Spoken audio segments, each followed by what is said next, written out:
This video is on how to solve the third problem of, name of the assignment is eighth, do conservation of momentum, part 2, speed. All right, so in this one here, we got a bomb that's already moving at 9 meters per second and it explodes into these two different pieces.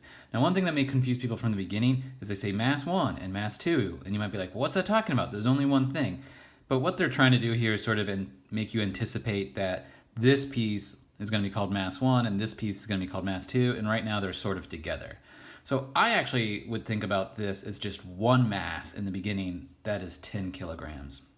Now if you remember the previous things that we did, right away that you can say the momentum in the beginning is equal to the momentum in the end, which means the momentum of object 1 in the beginning plus the momentum of object 2 in the beginning is equal to the momentum of object 1 afterwards plus the momentum of object 2 afterwards.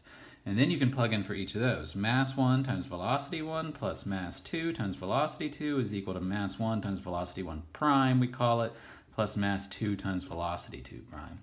But and you can start plugging everything in here right now, and then this velocity is 9 meters per second, this velocity is 9 meters per second, this mass is 6, this mass is 4. Coming over to this side, we know that this mass is 6 again, and this velocity is negative 7.5. That negative is very important, and that this mass is 4, and we're looking for that. So if we do that, mass 1 is 6, velocity 1 is 9, plus mass 2 is 4. Velocity 2 is the same, it's also 9. Both pieces were going 9 meters per second in the beginning, and that's equal to mass 1, which is 6, times velocity 1 prime, which is negative 7.5, plus mass 2, which is 4, times some unknown velocity. And you can do all the algebra and solve it from there. But I also want to show you really quickly how I actually start to do these. This is totally fine. If you want to plug all this in here, do that. It's kind of not how I think about it. Sometimes I think you get too dependent upon the equations here. So I just start to think about this momentum in the beginning, and it's mass times velocity. Well, the total mass I have moving is 10, and its velocity is 9. And momentum is mass times velocity, so 10 times 9. I just think in the beginning I've got 90 kilogram meters per second of momentum. And that means that's how much I've got to have in the end as well. So then I think about, well, how much does this piece have? Well, its mass is 6, and it's going negative 7.5. So right now, if I multiply those two together, I know that this piece right here, piece 1 we're calling it, if I multiply those two, I get negative 45. So what's the momentum of object 2 got to be? Well, whatever it adds up to, something plus negative 45 has got to be 90.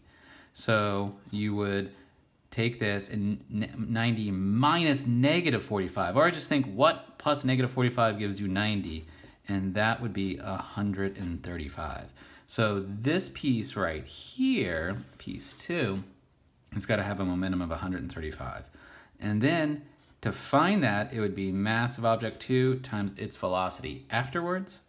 And so I say 135 is equal to 4 kilograms times some velocity. And if you solve for that velocity, you would get, what is it? It's like 33.75, I think. I don't have my calculator on me because I'm using my phone as a calculator. I believe that's what it is. Let me check that real quick before I end this video here.